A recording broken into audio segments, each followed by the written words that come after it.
मेरे प्रिय दर्शकों नमस्कार। प्रिय दर्शकों, ऋषि ज्योतिष में मैं आपका दिल से स्वागत करता हूं और आपको बहुत धन्यवाद देता हूं कि आप मेरे वीडियो बड़ी उत्साह से देख रहे हैं। और आपसे आग्रह भी करूंगा, आपको अच्छा लगता है तो लाइक करें। मेरा वीडियो में एक एक शब्द दर्शकों सभी शास्त्रों से लिया हुआ है और मैंने उनको अपने अनुभव में डाला है, वही मैं आपके सामने प्रस्तुत करता हूं कि आपकी वास्तविक कुंडली में क्या है। दर्शकों, कोई भी लगन की कुंडली हो, कोई भी लगन की कुंडली हो, अगर साधारण तौर पर शनि लगन में है, अगर शुभ स्थिति में है, मित्र राशि में है, तो बड़ा मिलनसार बनाता है, हमेशा विद्वान रहेगा वह। लेकिन मंगल से प्रभावित हो तो आकस्मिक घटना भी दे देता है, अपघात भी दे देता है और कारागार तक भी दे देता है। रिश्वत के आरोप में कुछ जुर्म भी लग जाते हैं अगर लगन में शनि मंगल से प्रभावित हो, लगन कुंडली किसी भी लगन की हो। बात के संबंध में रोग भी दे देता है। और शनि अगर वृषभ, कन्या, मकर, कुंभ राशि का यहां पर शनि हो तो सप्तम भाव को अशुभ दृष्टि से देखेगा तो दाम्पत्य जीवन में परेशानी आती है। ऐसे शनि की दृष्टि विषमयी हो जाती है जो वृष, कन्या और मकर राशि का शनि होता है, क्योंकि दाम्पत्य जीवन में वो परेशानी से देखता है और अपनी कामना की पूर्ति करने के लिए वो किसी हद तक भी जा सकता है। लेकिन सिंह और धनु राशि का अगर शनि यहां पर है तो ऐसा जातक दूसरी की उन्नति में देखता रहता है और ये सोचता रहता है कि हमारी उन्नति क्यों नहीं। ये भी एक बात है। लेकिन यहीं पर शनि अगर छठे भाव का स्वामी हो, छठे भाव का स्वामी शनि हो तो छठे भाव में या तो मकर राशि होगी या कुंभ राशि होगी, दो ही राशि होंगी। तो शनि रोगेश भी बनाएगा, रोग देगा, मानसिक परेशानी देगा, तनावग्रस्त बनाएगा। अगर शनि छठे भाव का स्वामी अगर लगन में है तो तनाव भी देगा, रोग भी देगा। भाई बहन के संबंध में, क्योंकि लगन से तीसरी दृष्टि पर देखेगा तो यहां पर या तो सिंह राशि हो तो यहां पर उच्च राशि आ जाएगी, तो उच्च राशि के स्थान को सिंह राशि से देखेगा। तो ऐसा जाता है भाई बहन का उसको सुख तो मिलता है, वो कोई बात नहीं है, लेकिन मानसिक परेशानी में रहता है। दाम्पत्य जीवन अच्छा मिलता है क्योंकि यहां पर शनि की राशि आ जाती है। अगर यहां पर सिंह राशि में होगा तो स्वभाव में उगता तो होगी, उसमें कोई दो बात नहीं, लेकिन स्वास्थ्य भी उसका कमजोर हो जाएगा अगर छठे भाव का स्वामी यहां पर है।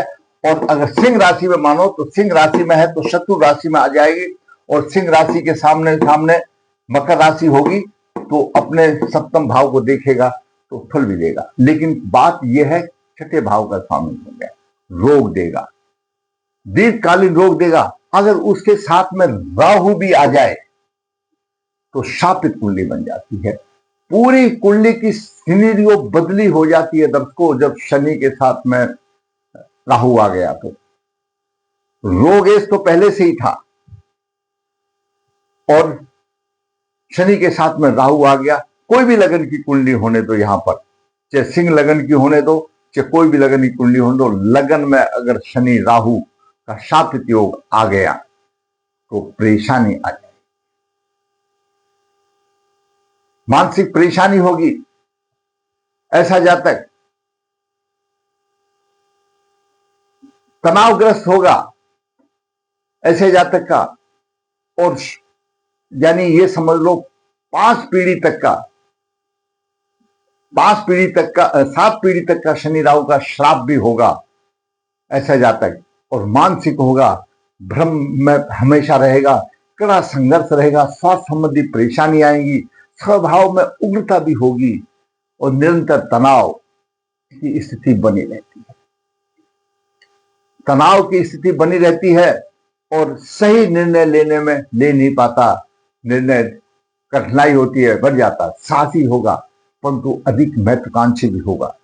सिर दर्द हमेशा रहेगा, पुराने रोगों का सामना करना पड़ेगा और कार्य क्षेत्र में अनिश्चितता आएगी, क्योंकि यहां पर शनि और राहु किसी भी राशि का होने दो।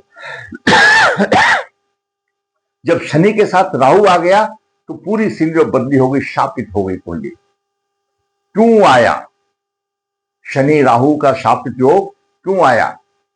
शास्त्र बताता है कि इनके वंश में किसी ने किसी को हत्या करने के लिए मजबूर किया। इतना परेशान हुआ वह बालक, वह जातक, कि उसने आत्महत्या कर ली और वह फिर 50 के रूप में पीछे पीछे घूमता रहता है। दाम्पत्य जीवन में परेशानी आती है, दरिद्रता रहती है, चाहे कितने भी शीलवान कुंडली हो, कितने भी शीलवान कुंडली हो, वो दरिद्रता आती है, परेशानी आती है, घरेलू सुखों में हानि आती है अगर यहां पर शनि राहु का प्रभाव हो। संतान में परेशानी आती है, भाग्य साथ नहीं देता है, दिक्कत आती है शनि राहु का शापित योग लगन में। उसके साथ साथ अगर गुरुदेव भी यहां पर आ जाए तो गुरु राहु का चंडाल योग भी बन गया।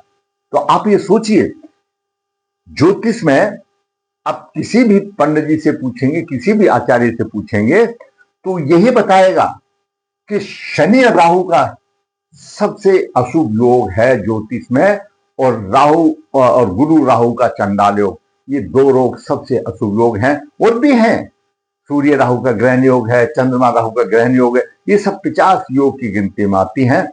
और कुंडली में कितने भी अच्छे योग होने दो, उन कुंडली में अशुभ योगों का प्रभाव कम मात्रा में मिल पाता है। अगर आप भगवान के ऊपर टिके रहे, भगवान पर भरोसा करते रहे, भगवान की तरफ आपका रुझान रहा तो जीवन आसानी से निकल जाता है। लेकिन शापित लोग साधारण तौर पर भगवान के अटैच रहने से नहीं निकलेगा, उसको निकालने से निकलेगा। मैं आपको याद दिलाता हूं बीच बीच में, जब भगवान श्री कृष्ण से सुदामा जी मिलने के लिए द्वारका जा रहे थे तो रुक्मिणी ने उनकी हालत देखकर कहा, वो आपके सखा हैं, उनकी परेशानी को हल करो। तो याद है भगवान कृष्ण ने क्या कहा, तो उसको अपना प्रारब्ध भोगना पड़ेगा तभी मेरे साथ मिलेगा। तो भगवान भी वचनबद्ध है, आपको अपना प्रारब्ध भोगना पड़ेगा और उसका उपाय है उस शापित कुंडली का, शापित जो श्राप है उसका दोष निकालना, और दूसरा कोई उपाय नहीं है। इस वैदिक ज्योतिष में मैंने खूब अच्छी तरह से देखा है। यहाँ पर माता नर्मदा नदी के तट के ऊपर नर्मदेहर पूजाएं होती हैं तो यहाँ पर पूरे प्रकट हो जाते हैं वही उपाय, और फिर उनकी राह आसान हो जाती है। और जब यहाँ पर गुरुदेव आ गए तो चांडाल योग हो गया। ऐसे जातक ने किसी ऐसे जातक के कुल में, किसी ने नहीं, कुल में किसी भी व्यक्ति ने किसी की ऐसा या विधवा की संपत्ति का अपहार कर लेते हैं, 2 गज जमीन के पीछे लड़ मरते हैं और किसी की आत्महत्या हो जाती है या किसी की हाय बोल दी जाती है, तो वह श्राप 5 पीढ़ी तक चलता है। प्रत्येक व्यवसाय में हानि होगी, व्यवसाय में उसको काम अधिक करना पड़ेगा, परिश्रम के अनुपात में फल अगर मिल भी गया, पैसा भी मिल गया तो पैसा जाता हुआ दिखाई देगा। गुरु और राहु का, तो गुरु धन का कारक है, निर्धनता ला देगा और आपको निर्णय आपको सही नहीं ले पाएगा। क्यों? ज्ञान में ताले लग जाते हैं, ज्ञान जातक का खराब हो जाता है। दसम भाव का स्वामी, ये दसम भाव है यहाँ पर 1 2 3 4 5 6 7 8 9 10। दसम भाव का स्वामी कहीं पर भी आपका नीच राशि में हो, कुंडली किसी में भी हो, तो मैंने आपको पहले भी बताया है अभी जो 10वें कार्यक्षेत्र और 9 भाव का स्वामी कहां पर है, जो कि मैंने आपको कुंडली बना करके आपका मार्गदर्शन किया। कहीं पर भी हो, दसम भाव का स्वामी नीच राशि में हो तो व्यवसाय में परिश्रम अधिक करना पड़ता है और परिश्रम के अनुपात में उसको फल भी इतना नहीं मिलता, और फिर वो मिलता भी है ना तो ऐसे ही खर्च हो जाता है। इन्हीं बातों को लेकर के हम एक कुंडली में बात करेंगे। जातिका का जन्म 4 अक्टूबर 1979 शुक्ल पक्ष 13 पूर्व भाद्रपद नक्षत्र गुरुवार को सुबह 4 बजे हुआ। जन्म के समय पर सिंह लगन हुआ 8 डिग्री 30 मिनट लेकर के, और सिंह लगन में शनि 26 लेके 34 डिग्री और राहु 13 डिग्री 2 मिनट लेकर के शनि राहु का शापित योग बन रहा है। वहीं पर गुरु 7-18 है तो गुरु और राहु का चांडाल योग भी लगन में बन रहा है। आप ये अनुमान लगाइए, लगन हमारा शरीर है, मस्तिष्क है, और ज्योतिष के दोनों इतने अशुभ योग लगन में बैठे हैं तो उस जातिका की क्या हालत है, परेशान है, सिर के दर्द वगैरह से उसका इतने मतलब परेशानी रहती है, रोगों से परेशानी रहती है, दवाई भर भर के डॉक्टरों से आती है। द्वितीय भाव में दसम भाव का स्वामी शुक्र नीच राशि में आ गया। लग्नेश द्वितीय भाव में है, कुटुंब के भाव में कुटुंब के साथ तो बंदी होगी, धन का सुख तो मिल जाएगा, लेकिन यहां पर शुक्र नीच राशि में आ गया और शुक्र दसम भाव का स्वामी। दर्शकों, एक चीज आपको मैं बता दूं, ये जो 2 राशि है ना, वृषभ राशि, ये धन का प्रतीक है, किसी भी भाव में होने दो। अगर इसके स्वामी की शुभ स्थिति होती है तो धन के वारे किनारे आ जाते हैं, और इसके स्वामी की अशुभ स्थिति नीच राशि में आ गई। केतु सप्तम भाव में, चंद्रमा यहां पर है, और मंगल भी नीच राशि का मंगल है यहां पर। जब नीच राशि का मंगल होगा तो जन्म स्थान से दूर तो भाग्योदय होगा, भौतिक सुखों में उसको अभाव आएगा, धन लापरवाही से उसका खर्च हो जाएगा, रोग और शत्रु बड़े अजीब ढंग से करें कि मंगल उच्च ऋषि से देख रहा है। कमाई का अच्छा खासा हिस्सा डॉक्टरों के पास चला जाता है, लेकिन राहत नहीं मिलती। राहत तो जब मिलेगी जब शापित योग दूर होगा, वरना कोई राहत नहीं मिलेगी। ऐसी कुंडली में दोष के साथ साथ अगर उपचार किया जाए तो सोने पर सुहागा होगा। ये स्थिति रही। भाग्येश है, मंगल भाग्येश है, नीच राशि में चला गया, भाग्येश नीच राशि में चला गया, भाग का सुख नहीं। गुरु राहु का चांडाल योग लगन में आ गया, मैंने आपको विस्तृत करके बता दिया। शनि राहु का शापित योग मैंने बता दिया। शुक्र नीच राशि में 10 में नीच राशि में आ गया, मैंने आपको बता दिया। कोई भी ग्रह जो नीच राशि, अगर भाग्य का स्वामी नीच राशि में है तो भाग्य को उदय करने में अथक परिश्रम करना पड़ेगा, आसानी से नहीं मिलता। वह अधिक परिश्रम करा करके देता है।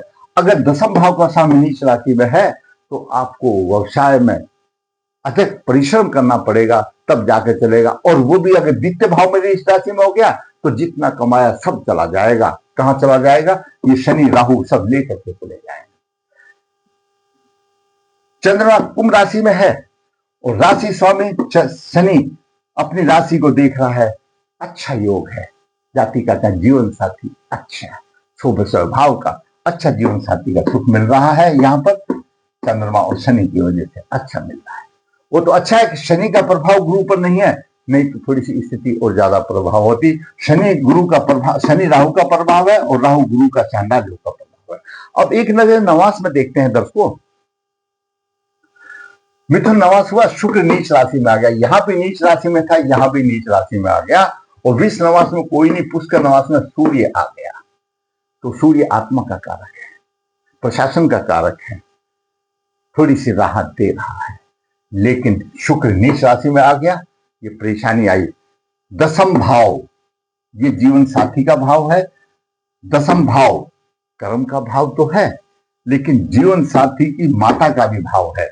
और जीवन साथी की माता यानी जिसकी कुंडली है उसकी सास का भाव है। सास का भाव का स्वामी नीच राशि में हो गया तो सास से भी वैचारिक मतभेद ही रहेंगे। कोई भी चाहे कुंडली होने दो, सास से भी वैचारिक मत रहेंगी, धन की हानि रहेगी। नवासपति शुक्र नीच राशि में है। अगर सिंह लगन का नवासपति देखते हैं, नवासपति सूर्य कहां पर है? वृषभ राशि में है। कहां से उसको एनर्जी मिल रही है? वृषभ राशि से मिल रही है। और वृषभ राशि का स्वामी तो नीच राशि में है। ये सबसे बड़ा दोष आ गया कि नवासपति शुक्र नीच राशि में है। अथक परिश्रम करना पड़ेगा, जीवन में परिश्रम ही करना पड़ेगा। कि कब तक परिश्रम करेगा? कुछ उम्र होती है, 79 की जन्म की जातिका है। अब समझो 21 साल हो गए, 25 ये 40 साल की होगी, कितने साल करेगी? हाथ पैर थक जाते हैं ऐसे परिश्रम करते करते। हृदय टूट जाता है, शरीर जवाब दे देता है, मानसिक बल कमजोर हो जाता है, क्योंकि केतु के साथ चंद्रमा भी है। चारों तरफ अच्छा दिखाई देता है। ये स्थिति रही। पर यह है कि राशि स्वामी शनि चंद्रमा पर प्रभाव है, अच्छा दे रहा है। दोस्तों एक और बात मैंने आपको बताया था। अगर आप अपने दोषों की शांति नहीं करोगे तो आपके दोष आपकी संतान में आएंगे। जो मैंने एपिसोड 1266 बनाया, ये गुरु राहु का चांडाल योग उसके पुत्र की कुंडली में यहाँ दित्य भाव में आ रहा है, और सूर्य भी यहाँ पीड़ित है। उसका अर्थ त्रिकोण का पहला पद, दूसरा पद और तीसरा पद भी पीड़ित हो रहा राहु से। राहु कौन है? पितामह है। इनका कोई पूर्व जन्म का कोई पूर्वज ऐसा है, उसके प्रभाव से आए। अगर इन दोषों की शांति नहीं होगी तो ये 7 पीढ़ी तक परेशानी देते हैं। शनि और राहु का योग और गुरु राहु का चांडाल योग 5 पीढ़ी तक परेशान देगा। कितनी भी शीलवाल कुंडली होने दो, कितने भी शीलवाल कुंडली होने दो, दरिद्रता लेने पर मजबूर कर देगा। ऐसे डिसीजन लेगा और वो डिसीजन का फायदा नहीं होगा, और जो खर्चा आप जितना भी खर्च करोगे, किसी रूप में भी खर्च करो, उसका फायदा नहीं देगा। और जब दूसरे बच्चे तरक्की कर जाते हैं, अपने बच्चे तरक्की नहीं कर जाते, तो दिल में महसूस भी होता है कि उसका बच्चा तो कर गया, हमारा नहीं करेगा। करेगा कैसे? आपके दोष ऐसे हैं। इन दोषों को आप सुधार लीजिए, अपने बच्चे की कुंडली में देख लीजिए।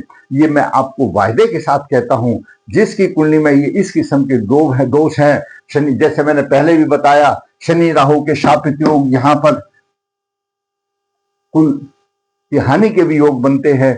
मैं हमेशा बताता हूं कि मेरे पास तो सब अधिकतर पितृदोष की कुंडलियां आती हैं, और पंडित जी के पास, गुरु जी के पास कुंडली वास्तविक कौन सी आएगी? जिसको परेशानी होगी। जिसको परेशानी नहीं है वो कभी किसी के नहीं पास जाएगा। तो जिसका अच्छा काम चल रहा है, जिसका परेशानी नहीं आ रही, तो क्यों जाएगा? तो उन परेशानियों का उपाय है। आप कितने भी पूजा पाठ कर लीजिए, कितने भी मंदिर में चले जाइए, लेकिन उससे संबंधित आपने दोष निवारण नहीं किया, शापित दोष का निवारण नहीं किया, ये सिद्ध जगह पर ही होता है। भारतवर्ष में लगभग 64-65 जगह ऐसी है। 12 ज्योतिर्लिंग नदी के किनारे हैं, जो हमारी पवित्र नदियां हैं, गंगा जी, यमुना जी, इनके किनारे अमुक जगहों पर होता है। जैसे पुष्कर में है, उज्जैन में है, गया में है, ऐसे अमुक जगह लगभग 64-65 जगह हर इलाके में है, वहां पर होता है। थोड़ा सा पैसा लगेगा, मैं हमेशा बताता हूँ, दोष का निवारण कीजिए। षडवर्ग कुंडली का अध्ययन कराकर कीजिए, ताकि एक ही बार में सबका उपाय हो जाए। षडवर्ग देखना अनिवार्य है, क्योंकि इसलिए अनिवार्य है, अब दूसरे वर्ग कुंडली में जाकर के फिर ये और भी दोष बन जाते हैं। तो षडवर्ग का अध्ययन करा करके उपाय करें। मैं कहता हूं आपकी राह आसान हो जाएगी। भाई दोष तो मिटता नहीं, प्रारब्ध तो भोगना पड़ेगा, लेकिन आसानी हो जाएगी। जीवन की जो शैली है आपकी आसान हो जाएगी। नहीं तो इसी तरह से रहेगा। धन हानि, व्यवसाय में परिश्रम और दीर्घकालीन रोग, कुंडली शापित, मैंने आपको बताया। अगर आपको वीडियो अच्छा लगा तो आप लाइक करें, शेयर करें। जिसने चैनल सब्सक्राइब नहीं किया, सब्सक्राइब, ताकि आने वाले भी अपडेट आपको मिल सके। धन्यवाद।